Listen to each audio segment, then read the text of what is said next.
The stars had always looked peaceful from Earth. Tiny specks of light, twinkling in the night sky, whispering promises of wonder and mystery. But by the time humanity stepped beyond the solar system, it had learned the truth. Space wasn't peaceful. It was brutal. And those who survived weren't always the smartest or the strongest. They were the most ruthless. It started with first contact. The Zarnith were beautiful, in a cold and almost divine way. 9 feet tall, with skin like liquid metal and eyes that burned blue, they arrived in ships that defied physics. No hello, no peace offering, no warning. Just one simple broadcast that reached every human outpost across the stars. Submit or be erased. Humanity laughed, not because it was funny, not because they were fearless, but because they had heard this before. From tyrants, dictators, even from Earth's own past. The arrogance of an enemy always sounded the same, no matter what planet they came from. At first, we tried diplomacy.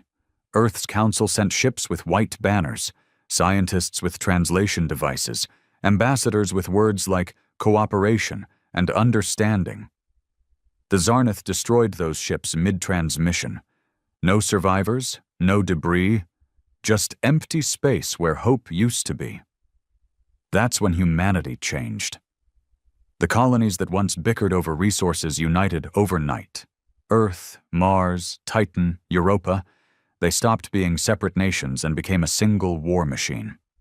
The Terran Defense Alliance was born, and its first command was clear: survive. Captain Celine Drey stood on the bridge of the Vindicator, the flagship of humanity's 7th Fleet.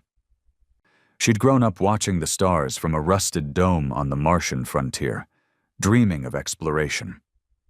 Now she stared at the tactical map, watching red blips multiply across Sector 17. Every blip was a Zarnith warship, and every one of them was heading straight for Earth's outer defenses.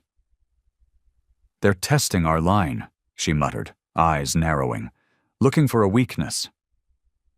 Commander Ilya Korin stood beside her, arms crossed. "We don't have many left to give them."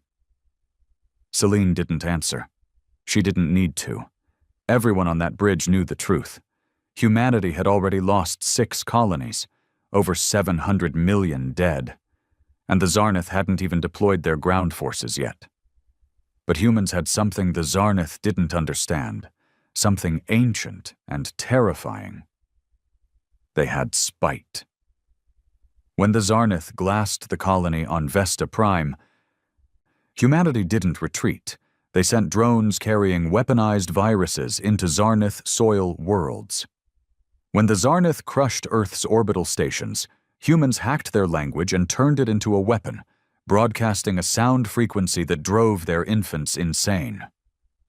Every time the Zarnith tried to crush human resistance, the response wasn't surrender. It was rage. Cold, calculated, vengeful rage. Back on Earth, deep beneath the Arctic ice, a secret project stirred awake. Not a bomb, not a ship. Something worse. A soldier. He wasn't born, he was built. Grown in a lab, engineered with alien DNA salvaged from Zarnith corpses. Faster than any human, immune to pain, with a mind wired for tactical perfection. They called him Ash, because that's all he left behind. And now, as the 7th Fleet prepared for the Zarnith's next assault, Ash walked alone through the halls of the ship, calm and silent. He wasn't angry. He didn't hate the Zarnith. He simply had a job to do. "War isn't won with better weapons," Celine had once said. "It's won by the species willing to go further than the other is willing to imagine." And humanity? They were willing to go all the way to extinction just to take their enemy with them. Ash stood in the weapons bay of the Vindicator, surrounded by silence so thick it felt like pressure in the air. Lights flickered softly above, casting cold blue shadows across rows of experimental weapons. Plasma rifles, grav grenades, nerve disruptors, tools of death arranged with surgical precision. He didn't look at any of them. His orders were already uploaded into his neural cortex. He knew his mission down to the millisecond. Every step, every breath, every body he'd have to break. "Final diagnostics complete," came a voice through the comms. Dr. Mila Vex, the lead geneticist behind Project Ash. Her voice was as emotionless as his heartbeat. "You're clear to deploy." Ash didn't answer. He didn't need to. In his mind, maps unfolded. 3D renderings of the enemy dreadnought that had just entered orbit over the ruined colony of Kepler-14. This ship was different, bigger, more reinforced. A command vessel, likely carrying one of the Zarnith generals responsible for orchestrating the planetary annihilation protocols. His target. Human intelligence analysts hadn't been able to pinpoint its name in Zarnith dialects, but intercepted transmissions translated it loosely to the judge of lesser species. Arrogant bastards. Ash walked toward the hangar bay, his boots making no sound. The other soldiers, ordinary men and women, stepped aside when they saw him, not out of respect, out of fear. Some believed Ash wasn't human anymore. Some said he wasn't even alive, just a shell filled with vengeance and code. None of them were wrong. As the dropship doors opened with a hiss, Ash stepped inside, locking himself into the drop pod. No seat, no controls, just a black capsule designed to pierce hulls like a bullet from God. "Pod sealed," Mila said over comms. "If you fail, we lose the only thing even close to a weapon they fear." Ash blinked once. The lights shut off. Then the launch. A violent, thunderous silence. Inside the pod, Ash felt nothing. No fear, no anticipation. He was already inside the mission. No need for emotion. No room for hesitation. He crashed into the Zarnith vessel with a soundless explosion of metal. The outer hull folded inward, giving way to the raw power of human engineering and a body designed to ignore physics. Ash emerged from the cracked remains of the pod, surrounded by darkness. Emergency lights flickered in the corridor.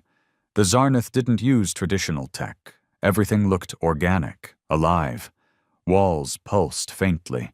The floor was warm. Veins of glowing blue fluid moved beneath the surface like blood beneath skin. The first enemy appeared. A Zarnith soldier, 7 feet tall, armored in something that shimmered like mercury. Its mouth opened vertically, revealing rows of black teeth. It raised a weapon, some kind of energy spear.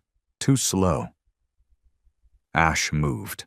One step, then another, and then he was inside the enemy's reach. He didn't draw a weapon. His hands were enough. He grabbed the Zarnith by the neck and slammed it against the wall with bone-shattering force. The armor cracked. The creature screamed, its voice a vibration that rattled the ship. Ash didn't flinch. He drove his palm into the alien's chest, shattering its core. The body dropped in a heap. 10 seconds. 1 kill. The ship was alerted. He could hear it. Through the bones of the metal, through his own senses. Footsteps, orders in alien language, energy pulses charging. Let them come. Back on the Vindicator, Captain Celine Dre stood over the strategy table, watching red markers move like blood across the holographic map. The command ship hadn't responded to hails. It hadn't fired. It was waiting. "It's a trap," Commander Corrin said. "They're drawing us in." Celine didn't look away. "I know." "Then why let Ash go in alone?" "Because he's not there to win the battle. He's there to send a message." Inside the Zarnith ship, Ash tore his way through corridor after corridor. No hesitation. No mercy. His mind filtered threats, terrain, enemy weaknesses, all in real time. His neural cortex synced with the ship's pulse. Every turn was calculated. They tried gas. Ash didn't breathe. They tried sonic waves. Ash's inner ears restructured themselves in a microsecond. They tried radiation bursts. His body regenerated faster than it could decay. And still he moved forward, carving a path of destruction with nothing but his hands, his momentum, and a purpose carved into his DNA. He wasn't just a soldier. He was humanity's final answer. In the Zarnith command chamber, General Sitharks watched the live feeds with growing silence. Its 6 eyes twitched in disbelief. Hundreds of its finest warriors lay broken. The humans had always been violent, but this was something else. This was hate, wrapped in flesh. "This one is not like the others," the general hissed in its native tongue. An underling approached nervously. "Perhaps we offer terms of surrender?" Starks turned slowly and eviscerated the soldier in a single swipe. The others said nothing. "Find it," the general growled. "Kill it, dissect it, learn what abomination the humans have unleashed." Ash reached the core chamber, where the ship's life support and AI network converged. It was heavily guarded, not by soldiers, but by elite Zarnith paladins, creatures bred for death, armed with weapons that hummed with antimatter energy. They were fast, brutal, perfect. Ash was faster. The fight was chaos. Explosions lit the walls. Blood, green, thick, steaming, splattered across surfaces like war paint. Ash took wounds, deep ones. His shoulder dislocated from a plasma strike. His ribs shattered from a direct hit. But his body ignored pain like a nuisance. He moved like gravity didn't apply.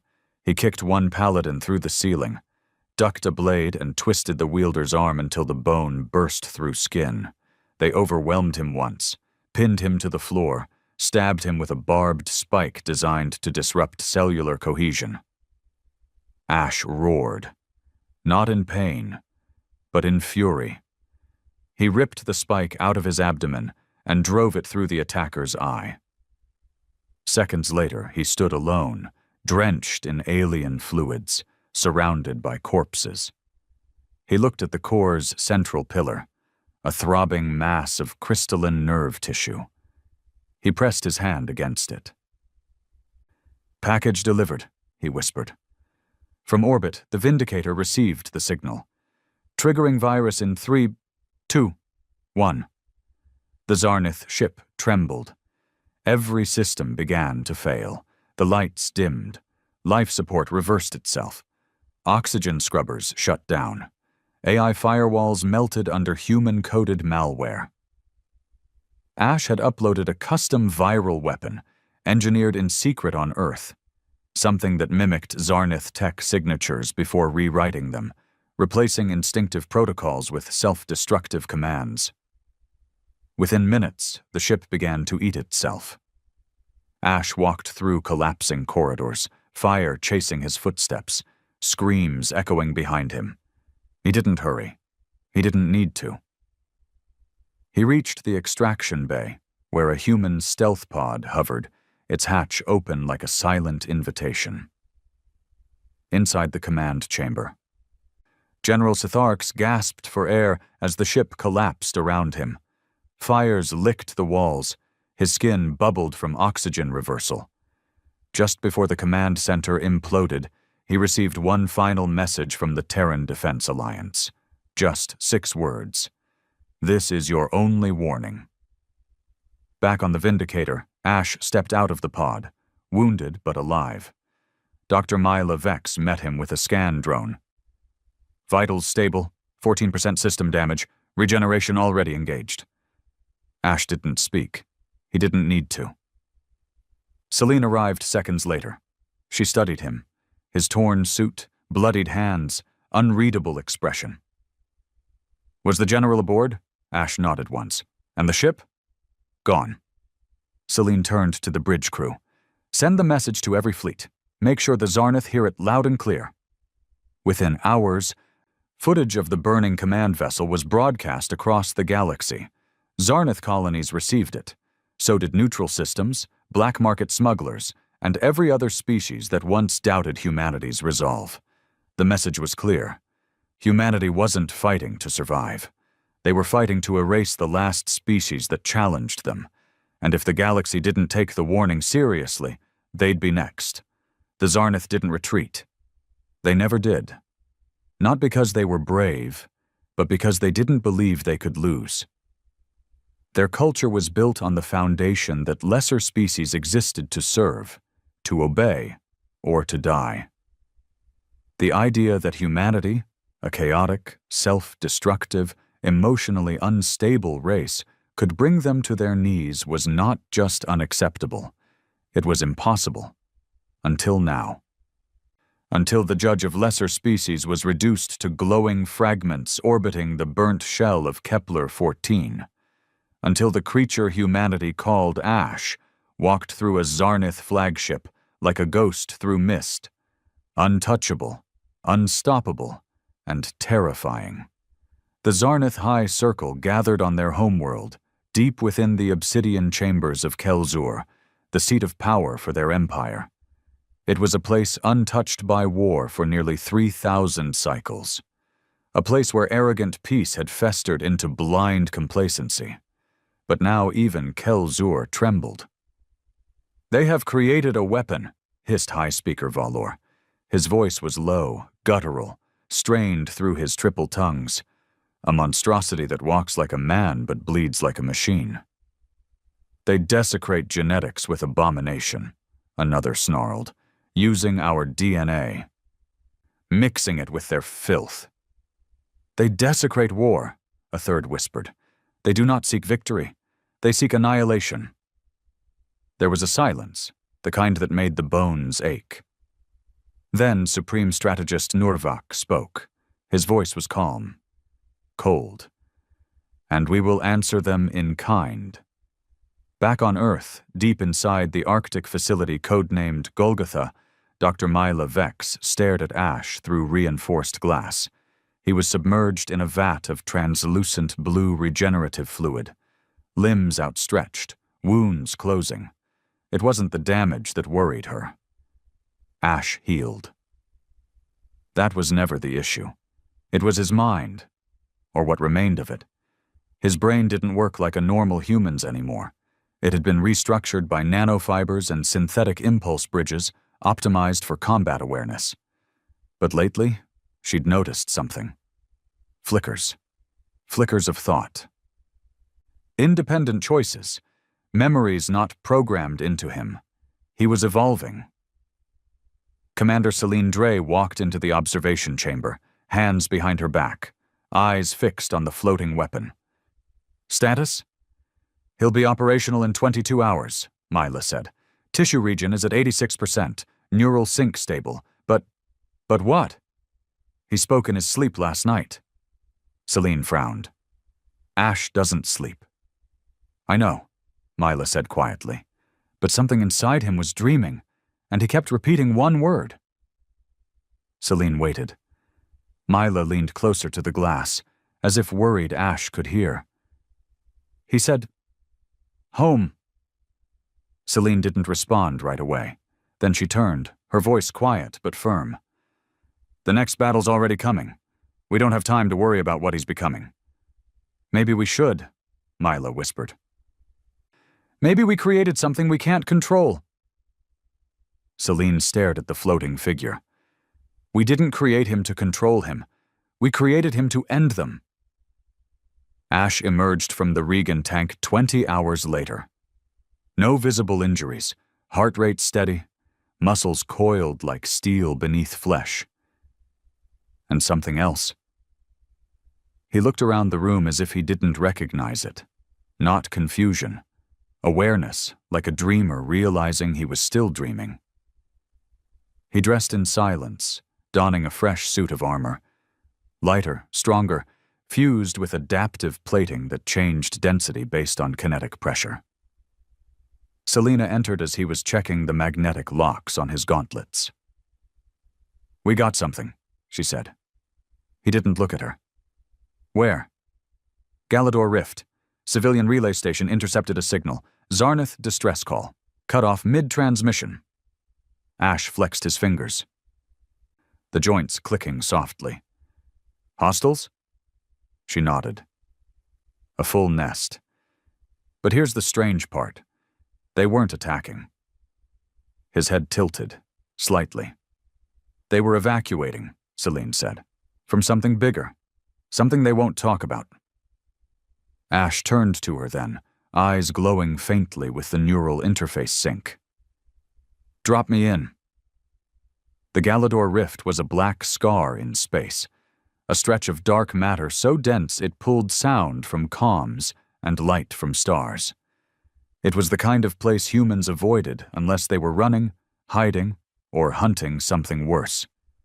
The Vindicator dropped Ash from high orbit, far above the abandoned relay station.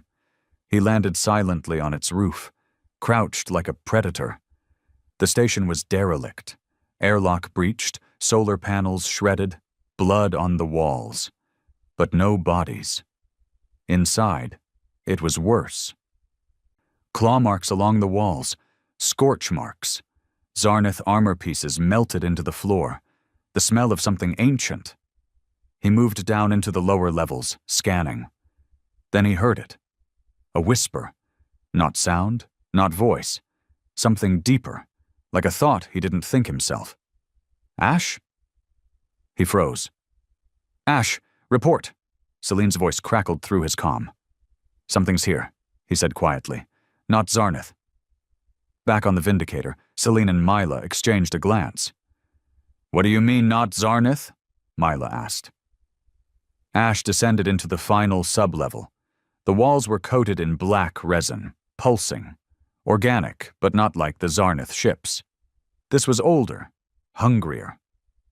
In the center of the room, he saw it. A pod, 10 feet tall, split open, and beside it, a single word scrawled in blood. Before.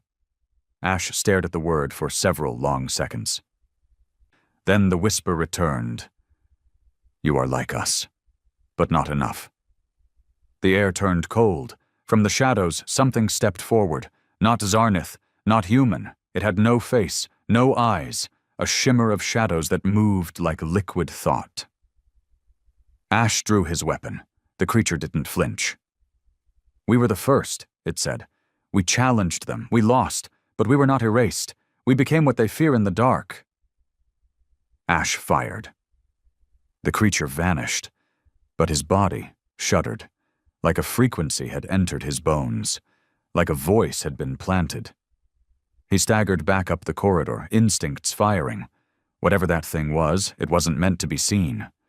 Not yet. Back on the Vindicator, Ash debriefed silently. Mila scanned him. No infections. No signs of physical tampering.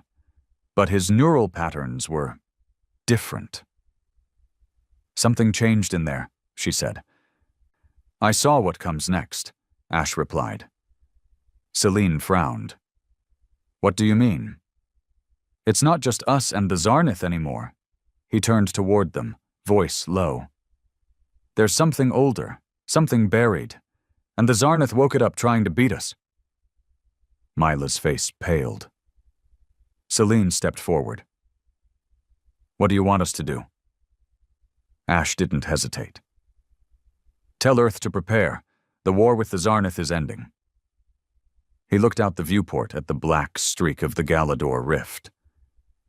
But something else is coming, and when it does, they won't be the ones screaming. The council chambers of Earth hadn't heard such silence in years.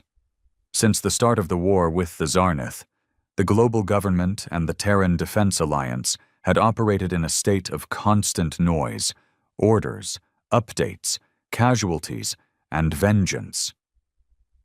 But now, as Ash's message played on the central projection, no one could find their voice.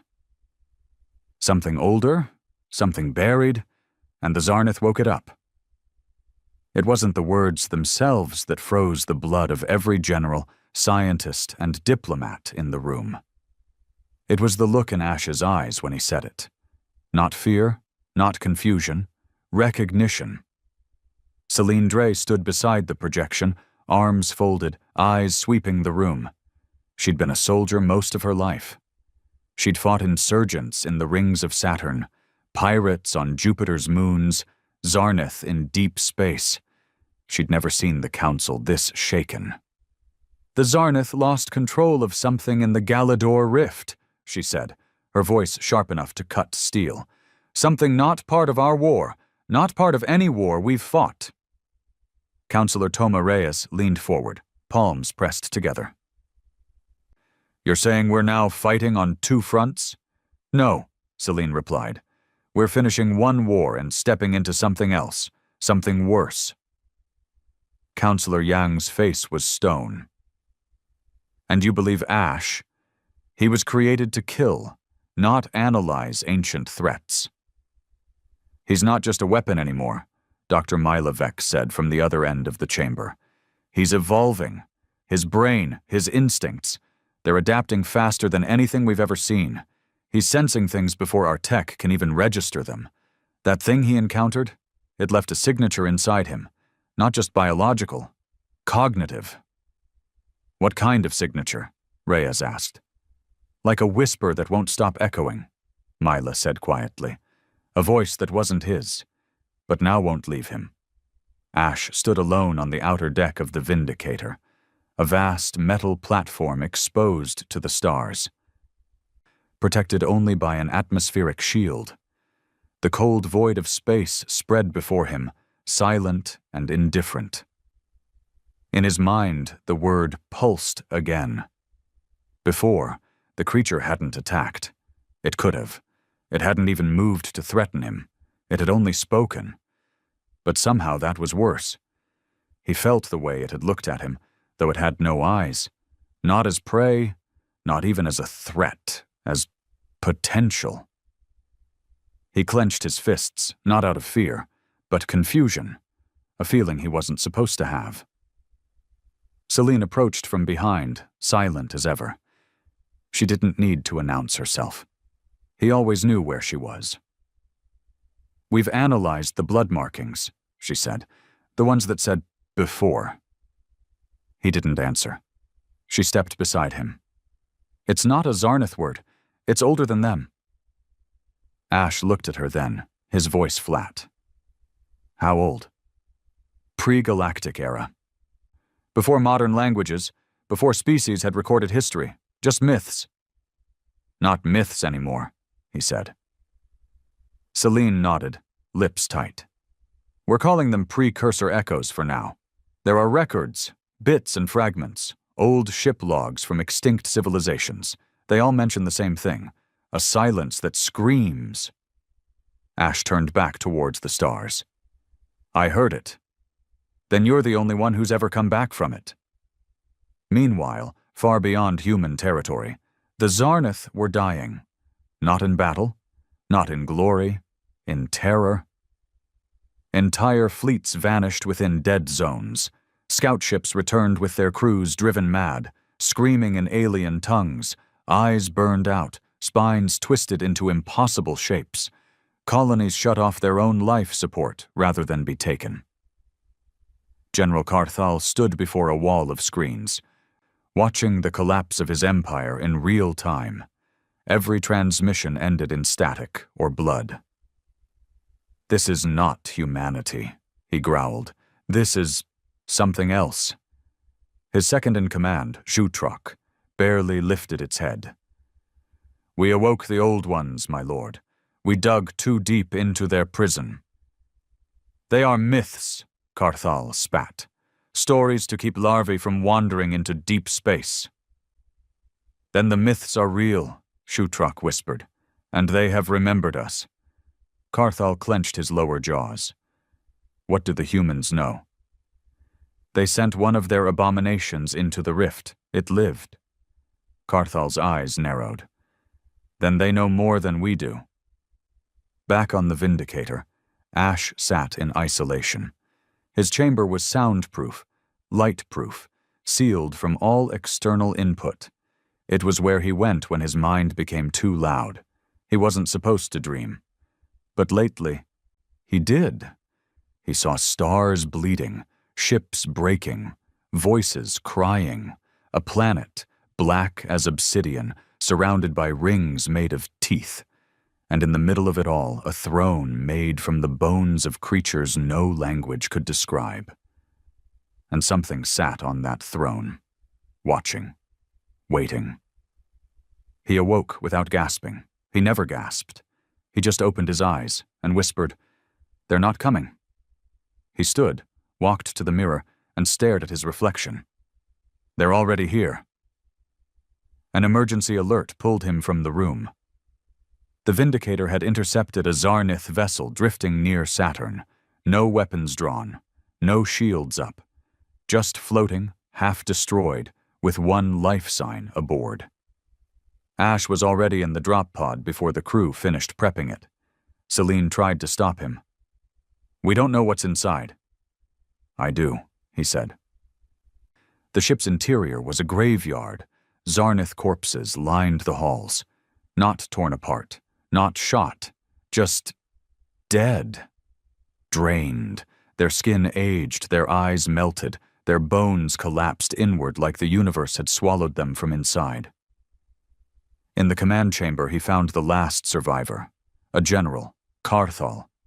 Barely alive, its body torn and shaking. Ash approached, quiet. "They killed my gods," the Zarnith whispered, black blood leaking from its lips. "And now they come for yours." "What are they?" Ash asked. Carthal's head lolled to the side. "Not gods, not beasts, just hunger. Hunger given memory." It gripped Ash's arm weakly. "We made the mistake of underestimating you, human. They will not. You are the last flame before cold forever." And then it died. Not with a scream, but with a sigh, as if relieved. Ash returned to the Vindicator with a piece of tech he'd pulled from the Zarnith's mind core. Something ancient, hidden in a cerebral vault, never meant to be seen. It wasn't a weapon.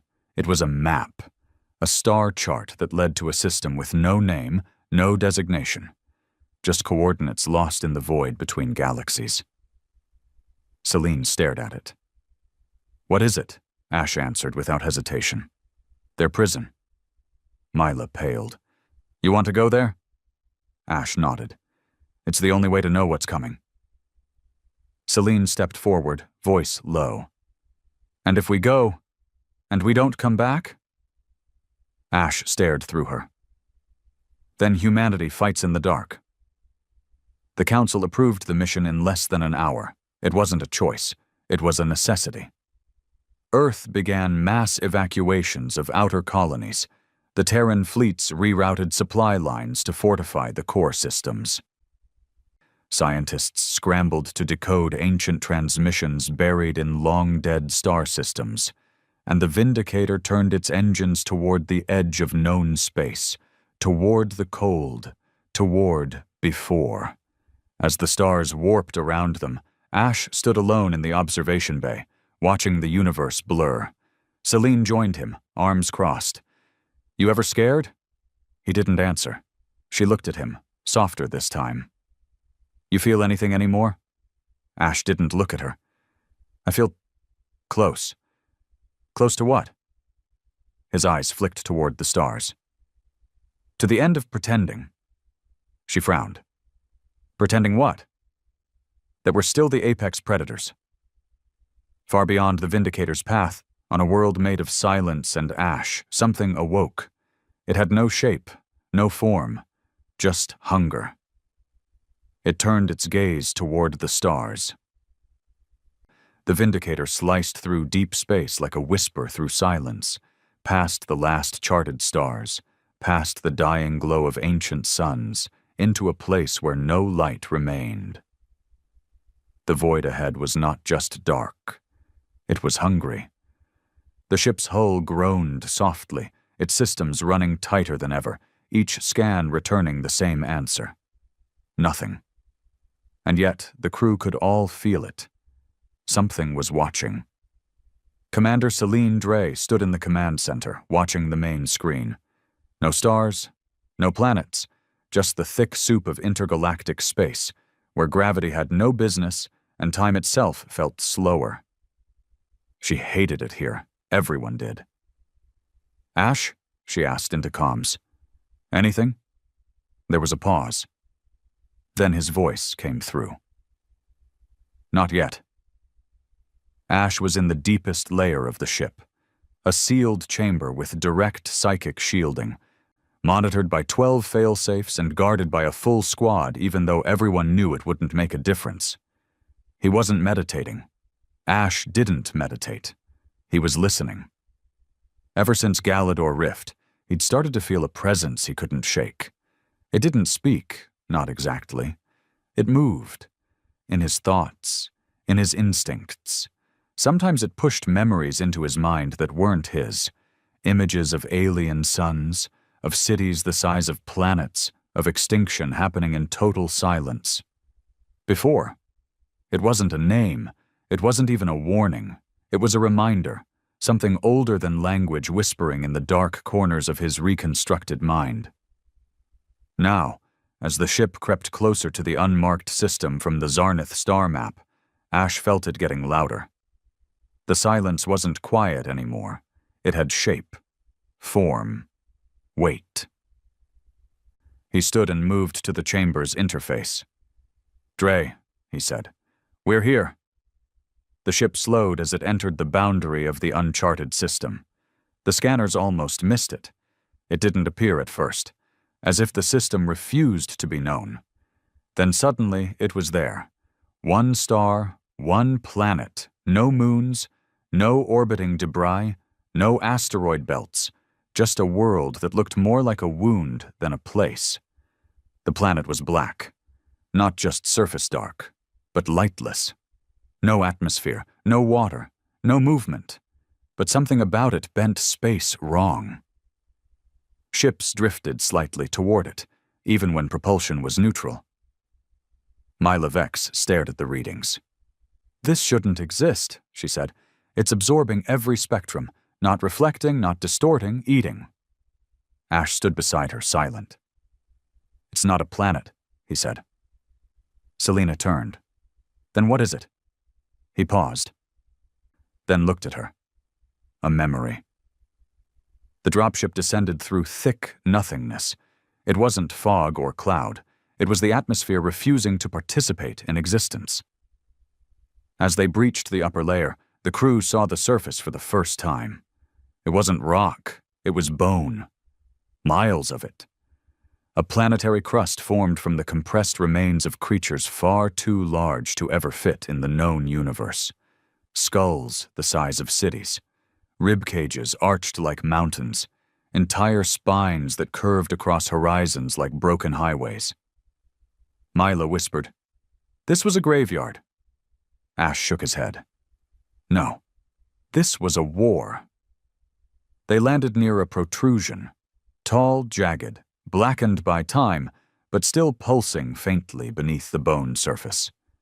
A tower. Celine led the ground team.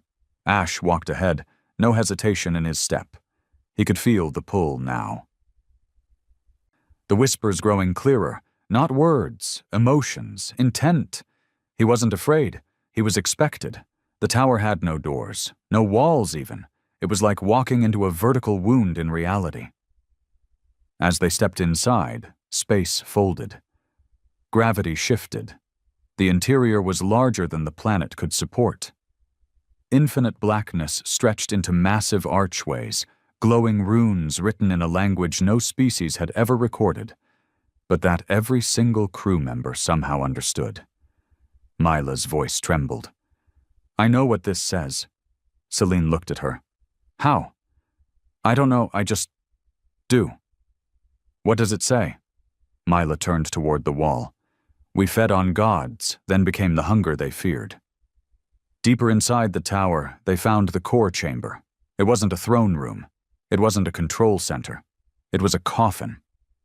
At the center hovered a spherical mass, black, oily, yet luminous in a way no physics could explain. Not rotating, not moving, breathing. Ash stepped forward. The team tensed. Selena raised her hand. "Ash, don't—" But he didn't stop. As he neared the sphere, it pulsed, and the room shivered. Everyone dropped to their knees, everyone except Ash. And then it spoke, not aloud, inside every mind in that room. So the last child of fire has come to look upon the mirror. Celine clutched her head. What is... Ash stood still. His voice was cold, calm. You're not a being. We are the echo of hunger. You are the echo of rage. Together we end the song. Images flooded their minds, the beginning. Before galaxies, before stars. A time when thoughts created form, and emotion was power.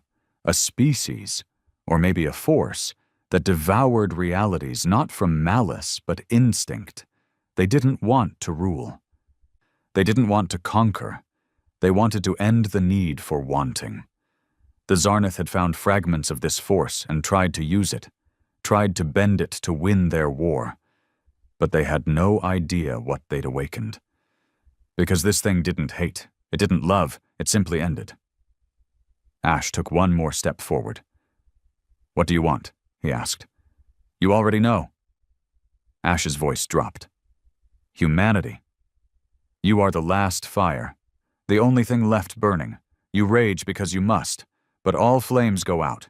You can burn with purpose, or you can burn alone. Celine shouted, Ash, step back. But he didn't move. He understood now. This wasn't a war, not anymore. This was an invitation. Join them. Become part of the end. Let go of pain, of struggle, of memory. Be free. Ash stared into the swirling mass. He saw Earth. He saw Mars. He saw the colonies. His people, flawed, loud, furious, broken, and yet alive, more alive than anything in this cold grave of forgotten gods. No, he said. The sphere pulsed. You choose fire? Ash clenched his fists. I choose to fight. A pause. Then the voice whispered one last time. Then we will teach your kind the final lesson. What happens when the fire burns nothing but itself? The tower exploded.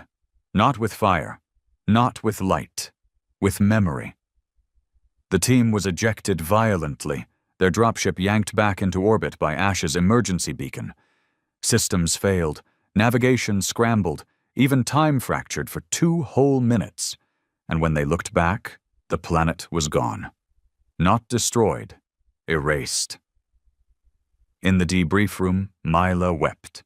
She hadn't cried once during the war. But now... I saw everything, she whispered. I saw what comes after us. Celine sat in silence. Ash, she said into comms. What the hell did you do?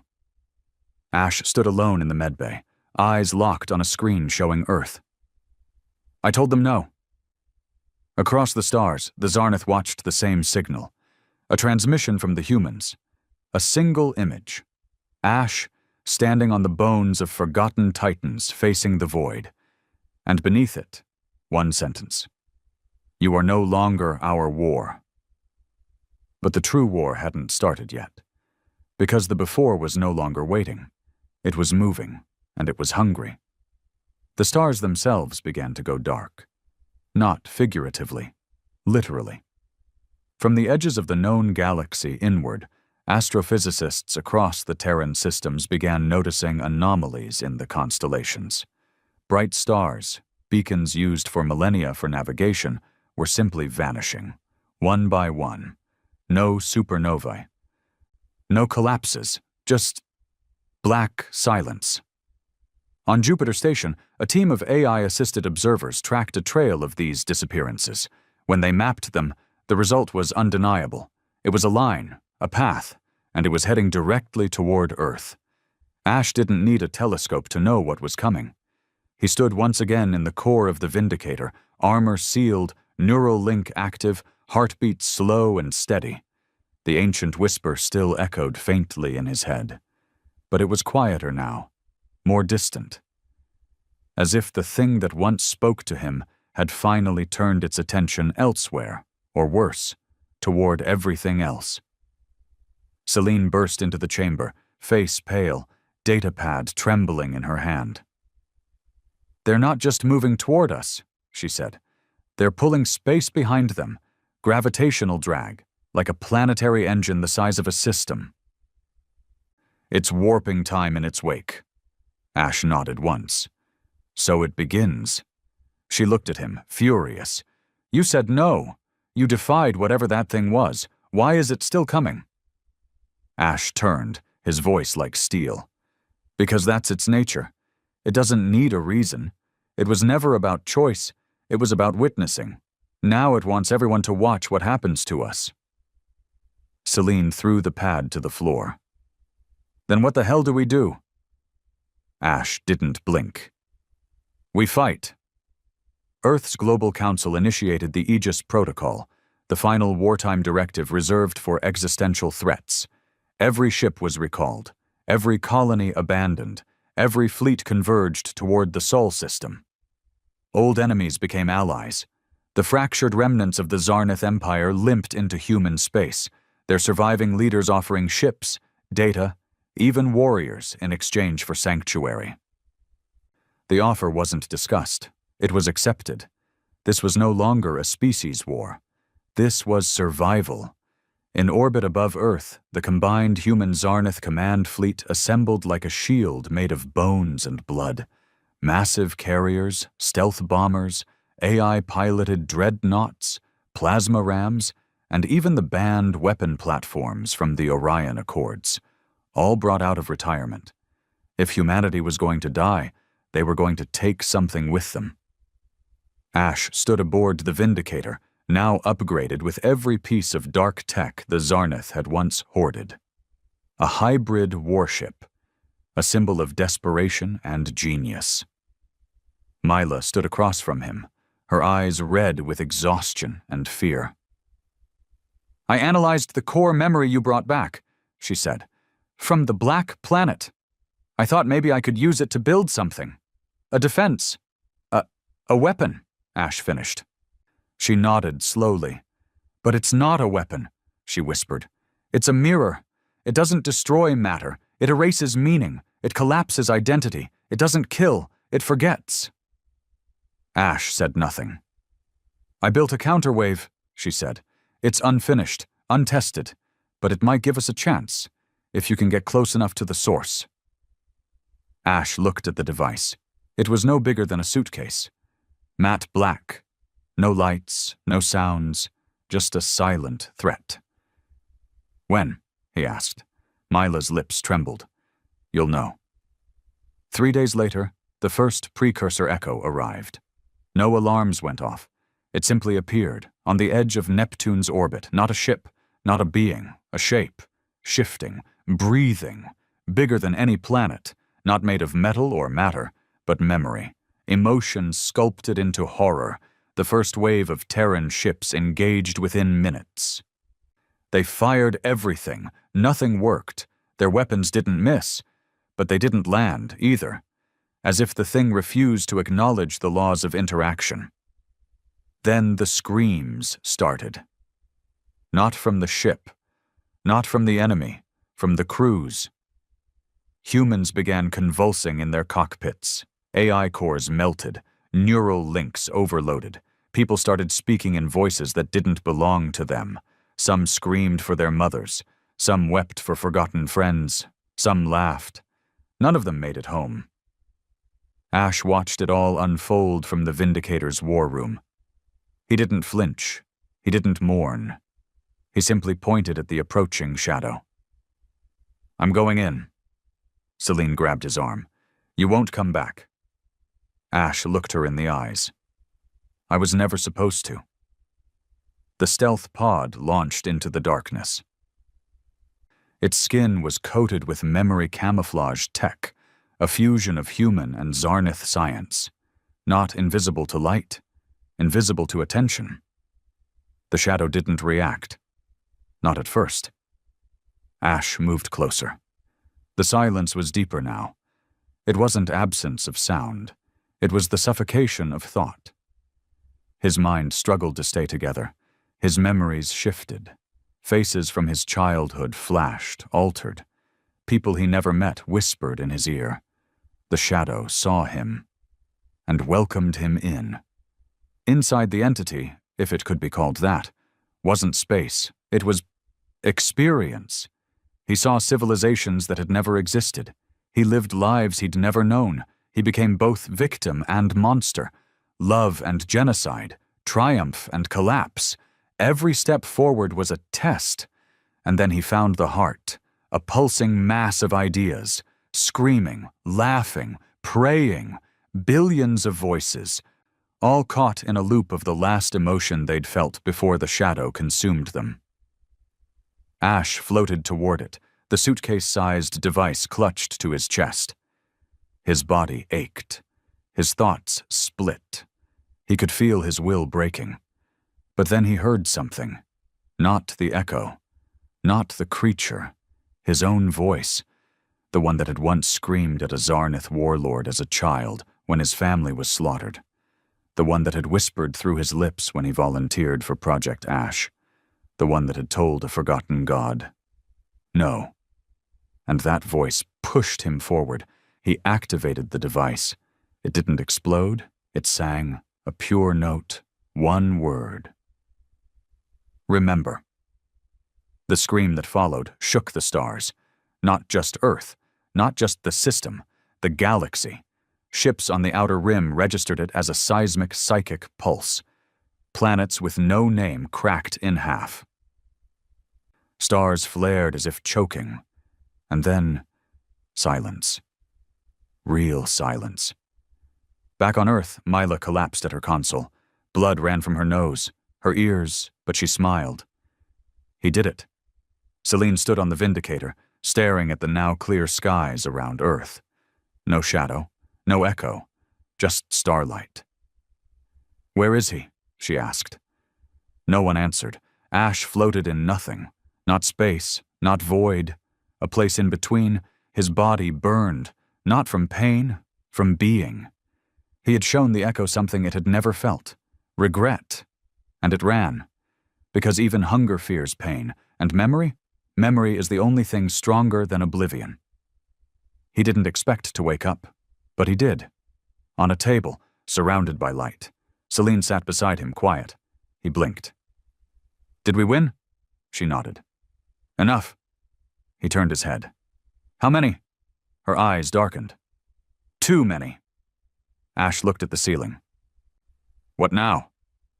Celine leaned back, voice soft.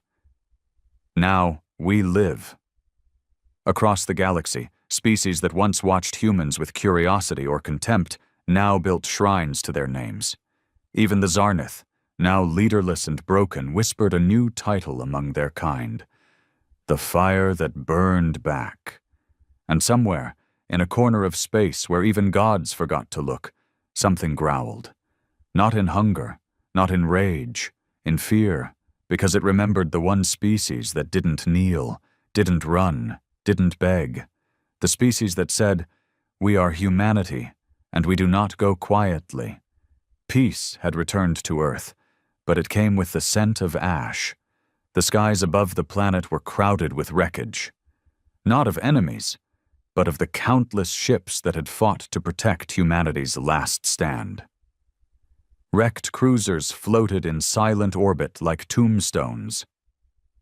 Each one a monument to the war humanity had won by sheer willpower, spite, and refusal to kneel. Cities on Earth flickered back to life, but slower than before. Rebuilding had begun, but the world no longer celebrated. They remembered. Billions dead, colonies erased, the Zarnith Empire shattered. But most haunting of all, the thing they called the echo, the before, that silence made flesh had not just fled, it had retreated, not because it had been destroyed, but because for the first time in eternity, it had met something it couldn't understand. Human defiance. Ash sat at the edge of a cliff overlooking the new Mars refuge complex. The red planet, once dry and lifeless, now buzzed with survivors and workers alike. Families relocated from the ruins of Venus, engineers building new skyports, soldiers walking in silence. Not in formation. He wasn't supposed to be alive. After the counterwave, his vitals had flatlined for 3 full minutes. By every medical standard, he was dead. Gone. But his body had restarted on its own. Some said it was the tech. Some whispered it was the echo giving something back. But Ash knew better. It wasn't a gift. It was a warning. Celine found him where she always did, alone, in the silence, watching the stars. The war was over, but she hadn't stopped carrying her sidearm. Old habits. Or maybe the idea of true peace still felt like a lie. "Been sitting here all morning?" she said, stepping beside him. Ash didn't answer. He never spoke much these days.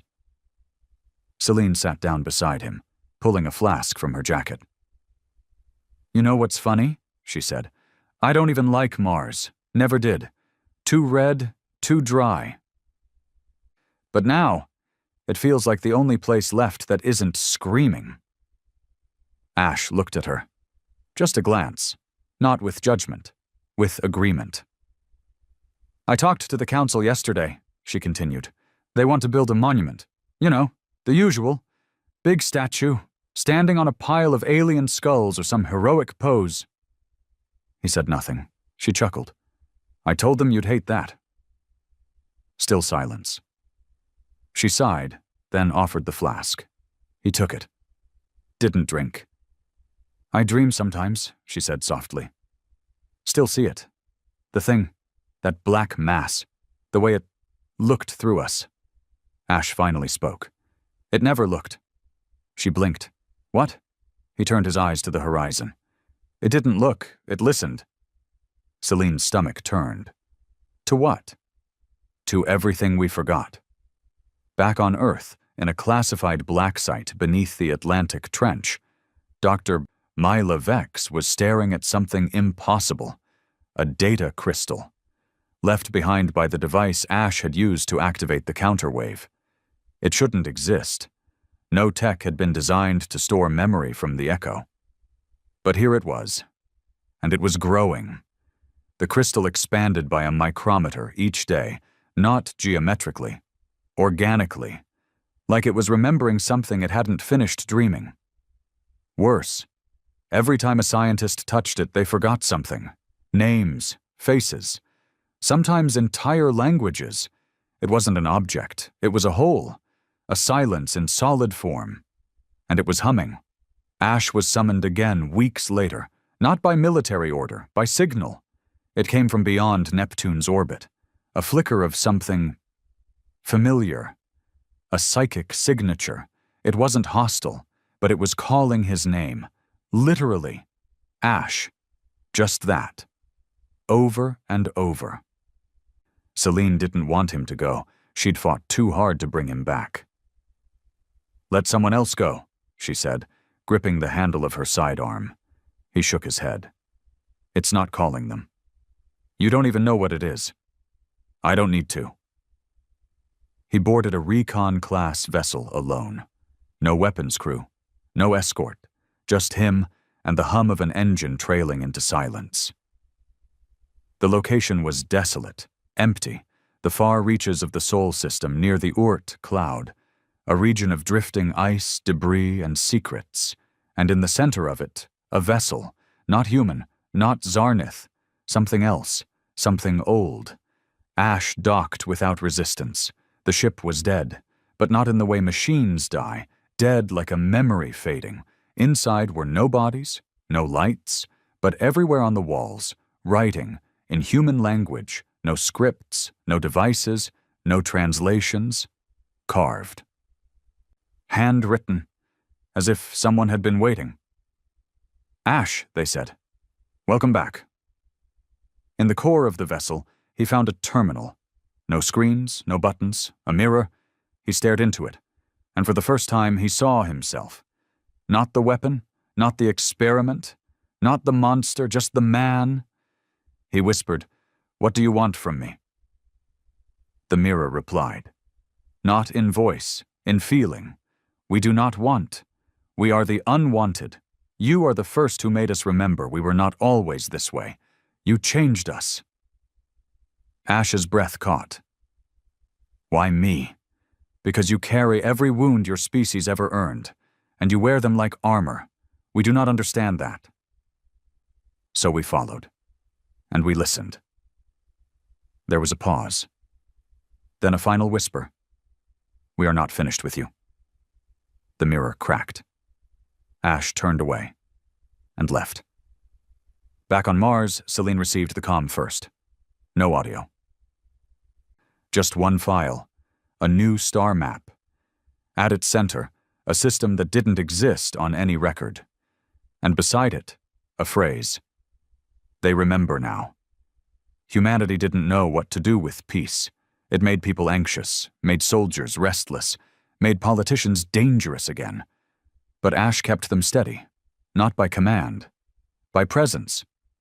He had become more than a man, not by power, but by principle. The soldiers respected him. The children asked stories about him. The aliens who once hunted his people now followed his warnings. He didn't lead with orders. He led by showing what happened to those who tried to erase humanity. The council wanted to expand again, colonize the stars. But Ash stood in the chamber and said, "Not yet." "Why?" one asked. He looked them in the eyes. "Because the universe isn't done watching us. And if we forget who we are, we'll wake them again." The crystal in the trench stopped growing. Instead, it cracked open, and inside, floating in nothing, was a heart, still beating, still human. Celine met Ash one last time atop the cliffs of Mars. She was older now, lines on her face, but her grip on her sidearm was as steady as ever. "You think they'll come again?" she asked. Ash looked at the stars. "They never left." Far beyond the reach of any scope, beyond the edge of all light, a thing stirred. Not the echo, not the before. Something worse. The one who had taught them what it meant to fear, and now it had seen the humans, and it was curious. Ash stood alone beneath the Martian sky. It was early morning, before the red haze overtook the horizon, before the workers and soldiers stirred in the domes below. Just him. A low wind brushing across the rocky outcrop, and the stars still faintly shining overhead. But something had changed. They weren't twinkling like they used to. They were watching. It had been a year since the war ended. A year since the Echo, that nameless ancient force, had withdrawn after Ash's defiance. After humanity proved they would rather burn their entire civilization to ash than bow to silence. That year had been spent rebuilding, mourning, and pretending that peace was permanent. But he knew better. Ash wasn't built to hope. He was built to remember. On Earth, within the deepest level of the Arctic vault, Dr. Mila Vex reviewed the footage again. The crystal heart, discovered within the fractured memory stone left by the counterwave, now floated in a vacuum cube of stasis. Unconnected, untouched. But it was growing veins. Not organic, not metal, something else. "Run diagnostics again," she told her assistant, who was already sweating under the thermal lights. "We've done it 10 times, Doctor. It's not behaving like any known matter." She narrowed her eyes. "It's not matter. It's intention." The assistant flinched. She didn't blame him. The lab was beginning to feel crowded. But not with people, with presence. On Titan, a deep space relay station went silent for exactly 7 seconds. When communications resumed, all AI systems were wiped clean, not corrupted. Wiped. Like they'd forgotten how to be intelligent. Crews reported severe nausea, confusion, and 3 members simply collapsed and whispered the same sentence in unison. "It is walking now." In orbit around Neptune. A hidden surveillance satellite sent its final message. A single frame of black space with a faint outline of something colossal drifting across the stars. Not a ship, not a creature, a shadow with intent. The AI analysis offered no conclusions, only a name pulled from the historical memory of Earth's recent war files. Before ++. On Mars, Ash descended into the subterranean archive where Celine had summoned him. She met him with a grave expression, holding a data pad. "We intercepted a message, not through tech, through thought." He nodded, expecting this. She showed him the audio file, though it was more sensation than sound. A pressure in the skull, a coldness in the lungs. It said, "You burned what we sent.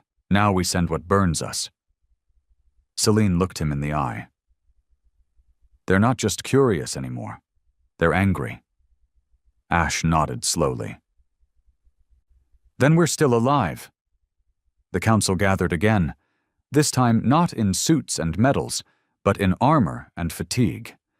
The idea of peace had become a luxury. Myla Vex stood before them, showing the latest findings.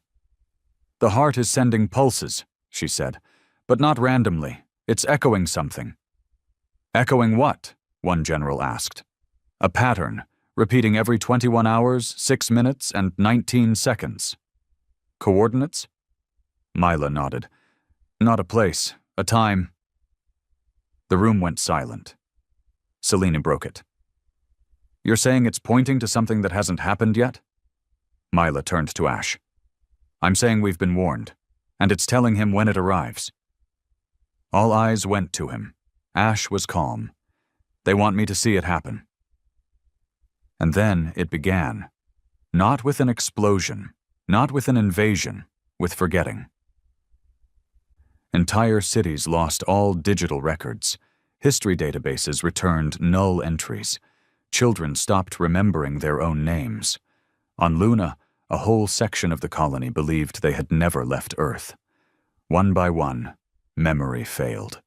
But only for humans. Other species, Zarnith, Khazari, even the emotionless Rothari, remained untouched. Only humans were being erased from themselves. Ash was immune. Where others faltered, his mind became clearer, sharper. He didn't forget. He remembered more. Things he'd never lived. Wars fought before history, battles beneath dying stars, voices that spoke in screams but wept like children, and in those memories, he saw it. The last one.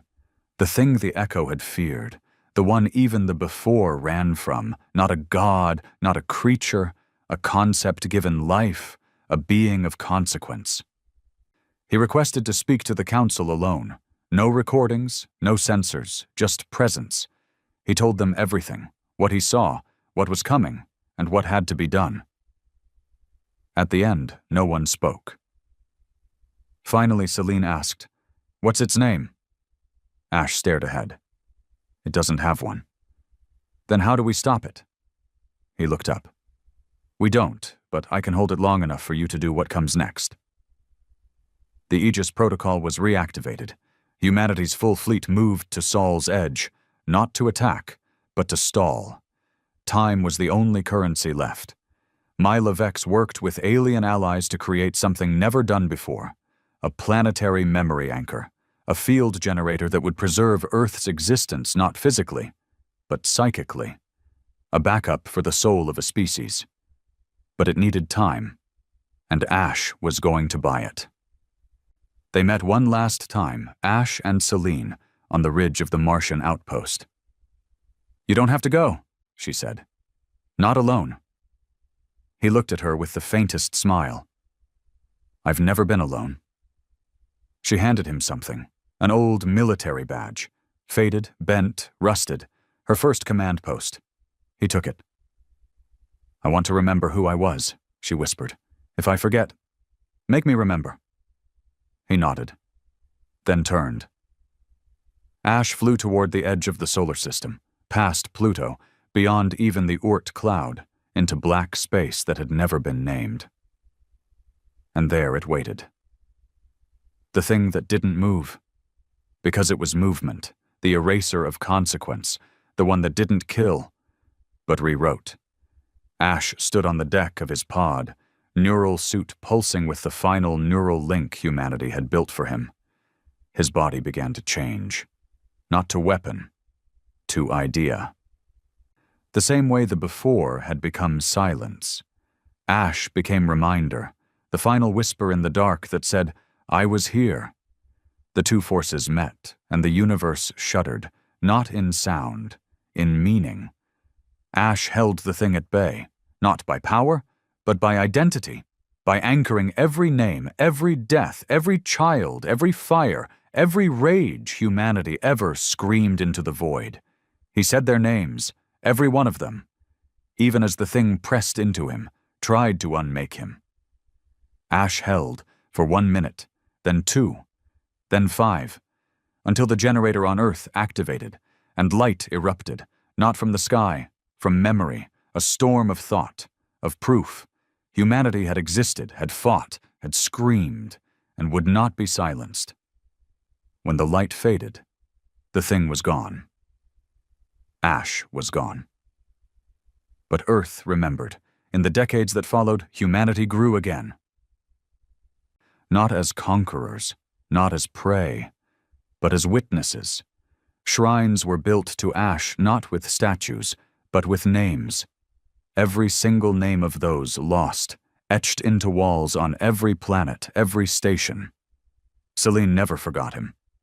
Because he'd made sure she couldn't. He was more than man. He had become the memory of defiance. And the last species that challenged humanity? They were wiped from existence. But not because humanity had stronger weapons, not because of courage, because no one out there knew how to rage like humans could. Because when the stars themselves went silent, humanity screamed back, "We remember."